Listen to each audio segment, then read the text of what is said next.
네, 프로TV 시청자 여러분 안녕하십니까, 서영입니다. 오늘 특별한 분을 모시고 이야기를 좀 나눠보려고 하는데요. 이번 여자 월드컵 저희가 아쉽게 탈락은 했습니다만 3차전 독일전에서 굉장히 또 기억에 남을 만한 경기를 우리 선수들이 하고 돌아왔습니다. 대한민국 여자 월드컵 역사상 첫 선제골을 조소연 선수가 넣었는데 이 골을 아름다운 패스로 도와줬던 바로 이영주 선수. 네, 안녕하십니까. 오늘 모셨습니다. 안녕하십니까. 안녕하십니까. 네. 이영주입니다. 더 소개를 좀 해주시죠.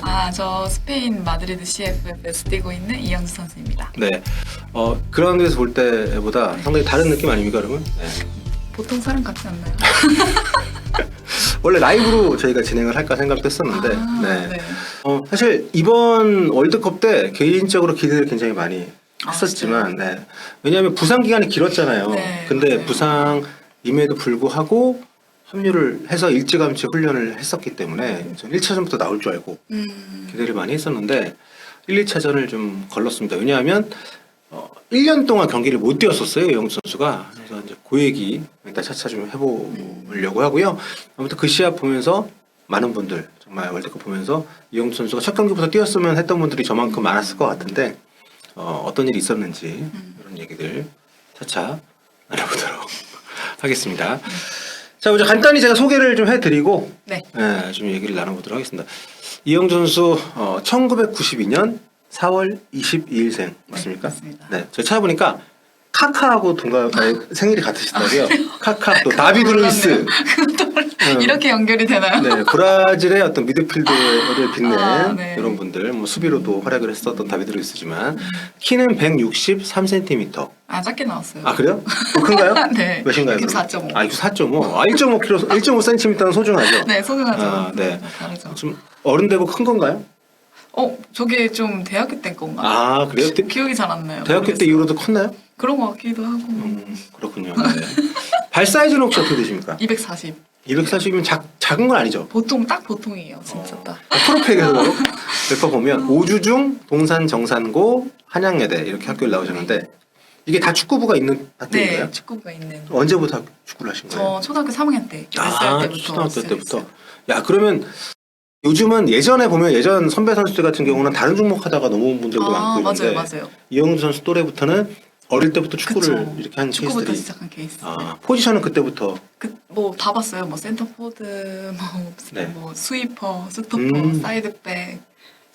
웬만한 건 다 본 것 같아요. 골을 많이 못 넣었나 보죠? 네, 미드필더 그런 것 정착을 한 거 같아요. 보고. 제가 그때 무슨 소리 들었냐면 포드를 보는데 이제 골키퍼까지 다 제껴놓고서 자꾸 옆에 주는 거예요. 네. 그래가지고 이제 너는 스트라이커는 아니다. 그래서 도움 주는 걸 좋아하니까 그때부터 그랬던. 월드컵. 엄마 아빠가 속상해했죠. 아, 그래요? 골 좀 넣지 약간 이런 느낌. 부모님은 공격수로 원하셨군요. 네. 월드컵의 이 환상적인 어시스트가 어릴 때부터 만들어진 거다. 네. 제 빌드업이었어요. 그렇죠. 네. 그래서 20살 때 이제 WK리그 드래프트 네, 해서 해서. 군입대를 하게 됩니다. 네, 그랬었죠. 네. 이게 이제 상무 여자팀이 있는데 이제 2012년도에 드래프트에서 지명이 됐습니다. 그때는 선수가 택하는 게 아니고 맞아요. 지명 받으면 무조건 입대를 해야 되는. 네. 그래서 모 선수는 울었던 걸로 제가 기억을 하는데. 네, 저도 눈물이. 네. 근데 제 전에가 미나 언니 그 드래프트인데 이민아 선수. 네, 이민아 네. 선수가 먼저 이제 상무에 이제 지명이 돼가지고 언니가 펑펑 울고. 이민아 선수도 울었었어요? 네, 네. 머리 자르고 이제 그 훈련소까지 갔는데. 이제 트레이드 되는 바람에 다시 현대제철로 가게 된 거예요. 훈련 받고 있는 도중에 이제 너 가도 된다 이래가지고. 그럼 예비역이 아니네? 아니죠. 저도 예비역은 아니고 이제 네. 저는 의무복무가 아니기 때문에 예비역인데 이제 선택 사항이에요. 그럼 그 용어에 대해서 굉장히 잘 아시는군요. 어느 정도는. 예비역이 뭔지 이런 거는. 그러니까 예비역이라는 거는 전쟁이 났을 때 바로 소집이 되는 전력인데. 이렇게 저희는 전역할 때 선택으로 있더라고요. 의무복무가 아니시니까. 네. 선택으로 예비역을 하면 뭐 달라집니까? 뭐 그냥 똑같은 예비역처럼 이제 구역도 받고. 그러면은 뭐 더 혜택이 있겠네요. 그런 건 없는 것 같아요. 누가 선택을 해? 것 같아요. 부산 상무에 입단을 하면 네. 무조건 그러면 그래도 기간이 있을 거 아니에요? 군사훈련 5주를 받고 이제 저희는 제일 낮은 계급이 하사잖아요. 네네. 여자는. 그래서 그 하사 계급을 받으려면 부사관 교육을 받는 학교로 가야 돼요. 그래서 학교 가서 이제 3개월 더 총 한 하고 4개월 정도를 받고 이제 국군 체육부대로 옮기는. 들어가게 되면 이제 지금은 4년인데 3년이 이제 의무 복무 기간이 이제 시작이 되는 거예요. 이제 군사훈련을 다 받고 하사 시작 때부터 3년을 이제 해야지 전역을 할 수 있는 그런 거여서 제가 한 3년 6개월 정도 있었어요. 트레이드는 안 되는 거예요, 네. 그 기간 동안에는? 네, 그 드래프트 규정 때문에 이제 3년은 이제 있어야 되니까. 그런데 보니까 육군 하사로 퇴역하신 걸로 네. 돼 있는데, 퇴역이란 말 되게 신기하네. 근데 3년 6개월이면 보통 중사 정도 돼야 네, 되잖아요. 근데 그때도 이제 선택하는 게 있었는데 저는 전역할 생각이니까 중사하고 싶지 않다 이렇게 해가지고. 예전에 권한일 선수가 중사했던 것 같은데. 네, 하늘 언니 이제 상당 다르지 않았나. 이제 걸로 알고 거기 있어요. 그러니까 흔히 이런 표현 장기도 했지만 됐고. 말도 박으신 거죠. 네, 장기도 됐고. 좀 많이 알려져 있는 사실이지만 여전히 모르시는 분들이 들으면 굉장히 신기하시더라고요. 그쵸. 네. 지금은 없어진 드래프트 형식인데 예전엔 그랬었다. 울었습니까? 그건 우리. 그때 부모님이 부모님이 그랬어요? 부모님이 같이 계셔가지고 참았어요. 근데 울면 속상해하실까봐. 네. 그래서 이제 술 먹고 변기 잡고 울었죠. 진짜로. 진짜 술 먹고 변기 잡고 언니 저 가기 싫어요. 그럼 그때 울었어요. 뭐랄까 급여 같은 거는 군 체계를 따라서 받는 건가요? 일단 군에서 받는 거를 포함해서 연봉을 이제 다 이제 플러스 지급해주시는 그런 쪽이었던. 그 퇴역하고 제일 먼저 했던 게 염색이라고 기사를 제가 봤던 것 같은데. 염색. 원래 하지 말란 더 하고 싶잖아요. 그렇죠. 지금은 염색도 안 하거든요. 네. 그때 이제 염색 먼저 하고 그때 그랬던 걸로. 아무튼 그러고 나서 퇴역을 하시고 그러시고 전역도 아니고 전 이제 예비역으로 바뀌면 전역인데 그렇죠. 이제 완전히 이제 끝이니까. 그 군역을 끝내는 거니까 퇴역.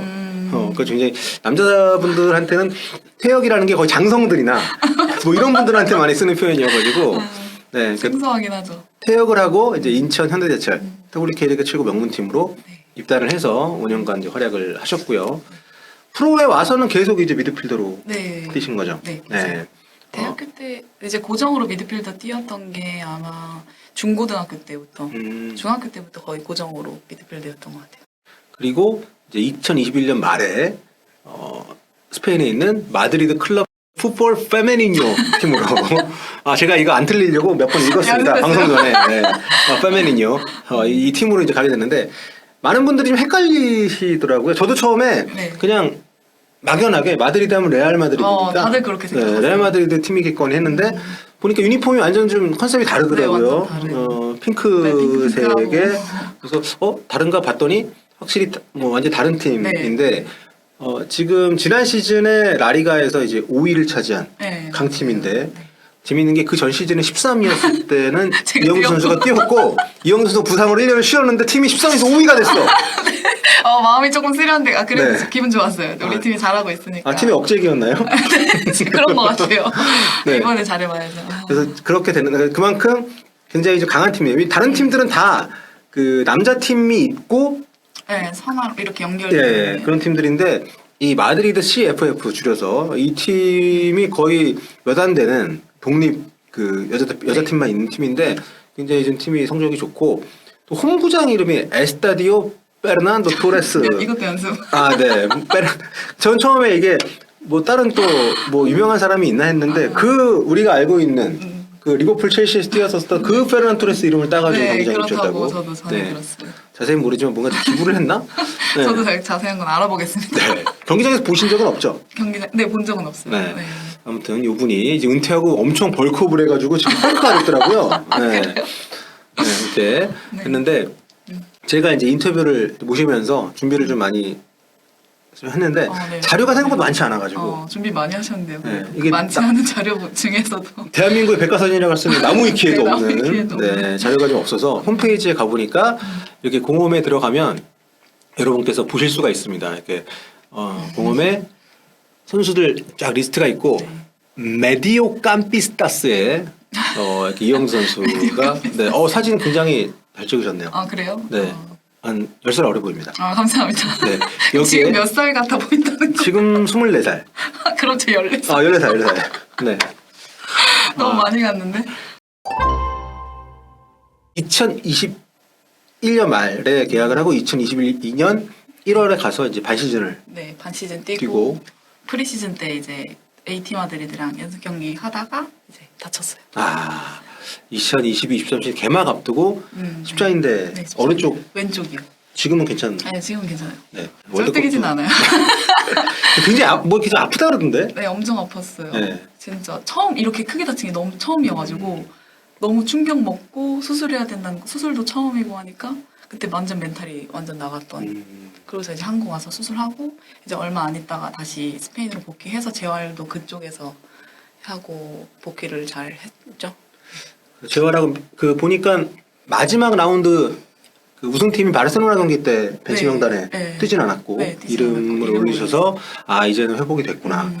그러고 이제 콜린 벨 감독이 대표팀에 조기 소집을 네, 맞아요. 좀 한 거죠. 네, 그러니까 소집하기 한 3주 좀 더 된 기간 전에 제가 입국을 해가지고 그 전부터 이제 감독님이랑 컨택을 해서 이제 너 스케줄이 어떻게 되냐 이래서 같이 운동하자 이래서 나야 고맙지 하고서 이제 컨택을 해서 감독님이랑 스케줄 짜서 일주일에 한 3번 정도씩 왔다 갔다 하면서 파주에 훈련을 먼저 시작을 했죠. 오히려. 톡으로 했다는 건가요? 네, 감독님이랑 카톡으로? 네. 한국말로 하십니까? 안녕하세요, 막 이렇게 아, 진짜? 안녕 잘 지내? 외국가 외우신 우리 감독님. 네. 네, 그것도 영어로 알죠. 이제 발음은 잘 지내는데 영어로. 아, 뭐 잘 J, 지내. A, N 뭐 이런 식으로. 네.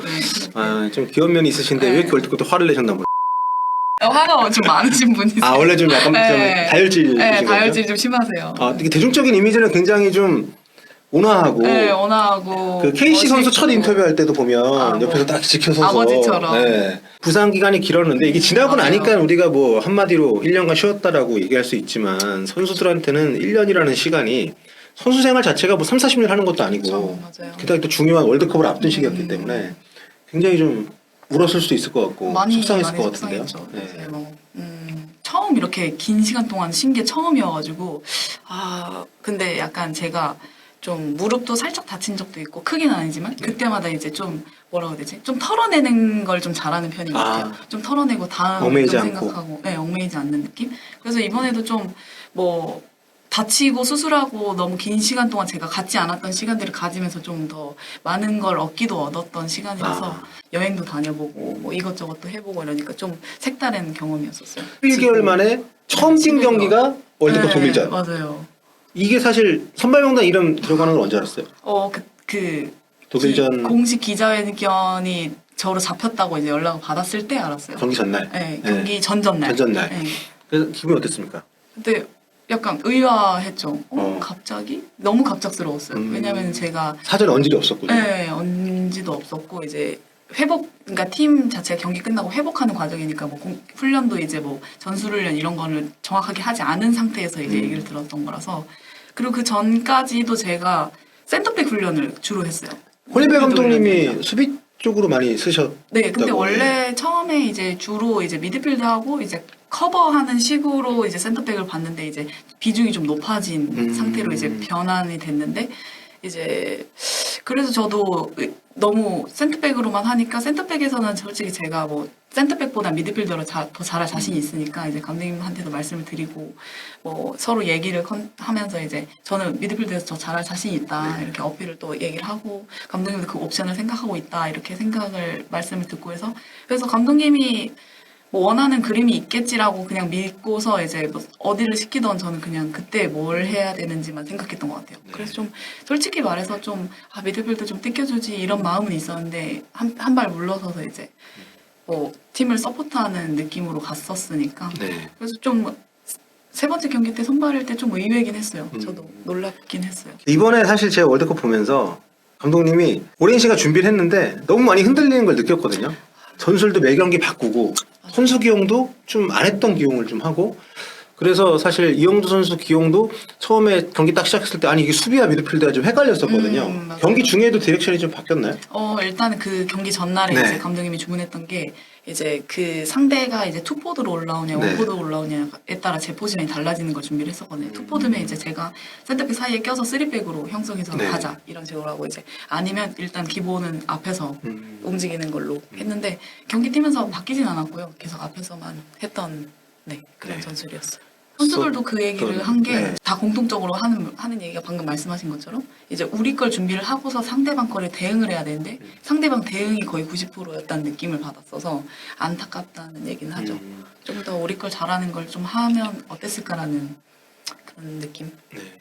저는 좀 강하게 비판하는 영상을 만들기도 했었는데 감독님이 대회 끝난 것도 아닌데 마치 우리 탈락 확정된 것처럼 물론 확률이 낮지만 가능성이 있는데 본인이 대회 전에 포기하지 말라고 한국만 해놓고 자기가 포기한 사람처럼 한국 축구 비판을 막 갑자기 막 해가지고 선수들이 좀 그걸 입고 많이 힘이 빠진 느낌을 받았어요. 전 개인적으로 저도 그랬고 뭐 다른 선수들도 그랬다는 느낌이 받아서 이제 다시 재정비하고 다시 올라가는 그런 분위기가 좀 형성이 비판을 할 수 있다고는 생각을 하는데 좀 더 저희 선수들을 감싸줬다면 좀 더 감독님을 믿고 더 나아갈 수 있지 않았을까라는 생각을 그럼 회복할 수 있는 힘이 조금 부족하지 않았을까 이런 개인적인 생각이 들긴 했었죠. 좀 비판을 하더라도 너무 세게 하셔가지고 이게 뭐지? 왜 그래서 좀 다른- 물음표가 많았어요 선수들도. 네. 감독님이 이제 대외적으로 인터뷰를 그렇게 하시는데 이제 와서는 다시 저희를 이제 분위기를 업 하시려고 노력을 거꾸로 하셨구나. 하시지만 이게 네. 와닿지 않는 느낌이 드는 네. 거예요. 그래도 이게 진심이라는 것도 알지만 뭐가 맞는 거지라고 약간 물음표 같은 느낌? 그런데 경험이 많이 보신 분인데 월드컵에 대해서 너무 좀 생각이 많으셨던 것 같다는 생각이 좀 들어서 그런 것 좀 아쉬움이 있는데 근데 어쨌든 우리가 굉장히 안 좋은 분위기 2패를 한 상황에서 독일전 뭐 우리가 16강 가려면 5대0 승리를 뭐 해야 된다고 하지만 뭐 그거랑 별개로 그래도 한국 여자축구 희망을 좀 보여주고 끝내야 되는 경기에서 선발로 나갔는데 출발이 괜찮았어요. 그때 느낌이 어땠냐면 제가 복귀 전이다. 뭐 잘해야겠다. 이런 생각보다는 그냥 우리 팀을 어떻게 해서든 예선 통과를 시켜야 된다라는 생각밖에 없던 것 같아요. 그래서 5대0으로 난 무조건 이길 거다라는 생각을 들고 들어갔어요. 진짜로. 네. 거짓말 안 하고. 그래서 이 첫 번째 이제 KC 선수가 이제 골대 맞췄을 때 너무 마음이 이거 타고 두 번째 골 그쵸. 그게 두 번째 골이었으면 너무 좋았을 것 같은데라는 생각이 들어서 일단 뭐 그 첫 골이 들어갔을 때 제가 어시스트를 하고 막 언니가 골을 넣고 뭐 저희가 생각지 못하게 선제골을 빨리 넣고 네. 했던 거에 기쁨보다는 빨리 볼부터 주스러 가야겠다. 아. 그러니까 볼 보고 그냥 달려왔어요. 뭐 네. 좋아하지도 않고 빨리 볼 갖고 와서 난 5골을 꼭 넣어야 된다. 이 생각이 계속 커서 그래서 막 플레이도 좀 더 직선적이고 공격적으로 가려고 노력을 했던 것 같아요. 그래서 그 패스도 그렇고 더 앞에 먼저 보고 그랬던 것 같아요. 안정적인 것보다는. 뭐 1, 2차전을 밖에서 보면서 너무 마음이 안타까웠고 저걸 내가 어떻게 하면 저 경기를 이길 수 있겠다는 생각이 너무 강했던 그게 있었는데 이제 그래서 그게 너무 마음이 아팠던 거예요. 이제 내가 저기서 뛰면은 어떻게 하면은 경기를 이길 수 있을 것 같은데 그래도 감독님이 마지막에 저를 믿고 이제 선택을 해주셨으니까 진짜 독일 경기를 진짜 많이 봤어요. 진짜 하나부터 열까지 분석을 철저하게 해서 그래서 좀 더 다른 경기보다 더 철저하게 준비했던 게 좀 더 좋은 결과로 이어졌던 것 같은 느낌? 5대0도 뭐 불가능하진 않겠는데라는 생각을 했다는 거죠. 완전히 확신 이런 거보다는 그러니까 뭐 확실하다 안 하다 이런 거보다는 그냥 해야 된다는 생각이 들었어요. 그래서 뭐 기쁘지도 않고 독일을 떨어뜨렸다는 거에 뭐 기쁨도 없었고 그냥 허탈했던 것 같아요. 세계 2위와 비긴 것도 성과라고 생각할 수도 있지만 그 말이 맞네요. 우리가 독일전 잘하려고 나온 대회가 아니니까. 네, 독일을 떨어뜨리려고 나온 대회가 아니니까. 네. 그래서 좀 근데 또 한편으로는 이제 그래도 성과가 있었다고 생각이 드는 거는 이제 2패를 하고서 분위기가 너무 안 좋았잖아요. 근데 이제 저희가 월드컵만이 끝이 아니기 때문에 또 아시안 게임도 바로 있고 그렇죠. 그래서 이제 저희가 다음으로 나아가기 위해서 좋은 발판을 만들어야겠다라는 생각도 있었어요. 그래서 더 중요한 경기다라고 생각을 했었던 것도 있어서 그래도 뭐 하나 성과를 얻었다고 제 개인적으로 치는 거는 독일을 무너뜨려서가 아니라 저희가 다음으로 나아가기 위한 그 터닝 포인트가 그래도 독일전이었어서 그거는 하나는 얻었다라고 생각을 하죠. 지소연 선수의 굉장히 아쉬워하는 모습도 많이 좀 봤는데 어쨌든 그 같이 선수 생활을 계속 하면서 지소연 선수가 이번 책임감을 굉장히 많이 느끼는 거를 항상 그래요. 이번 월드컵뿐만 아니라 다음 월드컵도 이제 언니는 생각을 안 하고 있진 않았는데 이번 월드컵이 끝나고 언니가 되게 많이 자책감 되게 많이 들어하고 모든 선수가 그래서 제가 너무 안타까운 거예요. 그래서 언니한테도 계속 말했던 게 언니 잘못이 아니라고 이제 크게 봐야 되는데 선수들은 또 그게 생각이 나잖아요. 뭐 내가 실수한 거, 내가 패스미스한 거. 그래서 다 선수들이 자책하는 게 너무 많이 보고 있으니까 너무 안타깝고 언니도 진짜 말씀하신 것처럼 너무 크게 느끼는 게 느꼈고 상실감이나 뭐 자책감이나 언니는 항상 그런 걸 느끼고 있는 게 느껴져요. 내가 잘해야 된다. 그게 예전부터 많이 느꼈었던 거라서 자, 뭐 좀 너무 좀 다운되긴 하는데 그래도 앞으로 나가야 된다고 네, 했으니까. 맞아요. 이번에 그래도 팬들이 볼 때 굉장히 희망적이었던 것은 두 어린 선수가 3차전 때 굉장히 활약이 맞아요. 좋았습니다. 뭐 2007년생 말이 됩니까? 2007년생이 대표라는 게. 그니까요. 네, 처음 뽑힐 때 선수들도 좀 의외였나요? 완전 KC 선수? 놀랬죠. 완전 훈련을 같이 하고 뭐 가능성이 있긴 하지만 사실 네. 그 연령대 대표팀 뽑는 거는 처음 엄청 과감한 네, 선택이잖아요. 맞아요. 이제 그것도 홀림필 감독이 아니었으면 또 음. 그 선택을 할 수 있었을까라는 생각도 들긴 들어요. 네, 그래서 그런 얘기하는 사람도 있었어요. 아, 콜린 벨 감독이 이렇게 주목받는 법을 안다. 본선 가가지고 뭐 뛰키겠냐. 근데 뭐 계속 잘 활용을 했고 심지어 KC 선수가 독일전 때는 좋은 모습을 네. 보였고 또 청가람 선수도 아 맞아요. 네, 너무 좋은 잘해줬죠. 모습을 보여서 이 두 선수 앞으로 좀 기대를 계속해도 네. 되겠죠? 지금 것처럼 네. 가진 게 좋은 선수들이기 때문에 오히려 이제 클 수 있는 시간이 또 많아서 얼마나 어떻게 클지가 좀 저도 기대되는 선수들이에요. 네. 곧바로 이제 아시안 게임이 있습니다. 근데 이영 선수는 안 나오죠? 네, 저는 이제 팀에 가서 이제 개막하니까 팀에서 준비를 잘 해야 되는. 그렇죠. 이게 A매치 차출 의무 대회가 아니기 때문에 이제 유럽으로 돌아가는 이영주 선수는 출전을 하지 않게 될 텐데 이제 아시안 게임 뭐 금메달이 쉽진 않겠지만 잘 좀 하기를 선수들 많이 응원해 주시고 이영주 선수는 돌아가서 이제 9월달에 라리가 또 개막을 합니다. 네. 이번에는 뛸 수 뛰어야죠. 있겠죠? 네. 네, 뛰어야죠. 이영주 선수 뛰니까 순위 더 올라가야 되는 이번엔 3위? 네. 또 챔피언스리그도 있기 때문에 네, 3위까지 가서 챔피언스리그 올라가야죠. 네. 올 시즌 좀 마드리드 CFF에서 좋은 활약을 여러분께서 많이 응원을 좀 해주시고 앞으로 이제 이영주 선수에 대한 뭐 계획이나 올 시즌에 대한 어떤 그런 목표나 이런 것들 좀 한번 얘기 좀 해주시죠. 일단은 진짜 저번 시즌 때는 부상 때문에 한 경기도 못 뛰어가지고 그거를 이제는 최대한 이번 시즌 때는 좀 경기도 많이 뛰고 5위라는 성적을 했지만 3위까지 가서 챔피언스리그도 뛰어보고 네. 그런 목표를 가지고 해볼 생각입니다. 네, 여러분 많이 응원을 좀 해주시고요. 저희 볼리TV 시청자분들께 마지막으로 인사 말씀 부탁드리겠습니다. 일단은 여기 출연하게 돼서 이제 불러주셔서 너무너무 감사하고요. 볼리TV 시청자분들이랑 이제 소통할 수 있는 기회가 된 것 같아서 너무너무 영광스럽게 생각하고 이제 다음 시즌이나 대표팀이나 응원 많이 해주셨으면 좋겠어요. 좀 더 좋은 모습은 못 보여드렸지만 이제 앞으로도 좀 나아갈 수 있는 그런 발전하는 모습을 좀 더 지켜봐 주시면 같이 성장할 수 있는 그런 모습을 봐주셨으면 좋겠습니다. 네, 사실 여자월드컵 성적이 이번에 성적이지만 성적은 좀 아쉬웠는데 마무리가 그래도 좀 잘 된 것처럼 이게 돼서 이게 좀 결산할 수 있는 기회가 좀 별로 없었던 것 같아요. 많은 매체들이 또 유럽 리그 시작되고 이러니까 맞아요, 다루질 못해서 또 직접 참가했던 또 중요한 역할을 했던 이영주 선수 얘기를 좀 들으니까 생각이 좀 더 많아지는 것 같습니다. 이번 월드컵에서의 아쉬움이 한국 축구의 발전에 더 도움이 됐으면. 꼭 그랬으면 좋겠습니다. 네. 정말. 홀리벨 감독님 그 독일전 비긴 게 큰 성과가 아닙니다. 앞으로 아시안 게임 잘 부탁드리고요. 오늘 여기까지 네, 알겠습니다. 마무리하도록 하겠습니다. 여러분 다음 시간에 뵙겠습니다. 안녕히 계세요.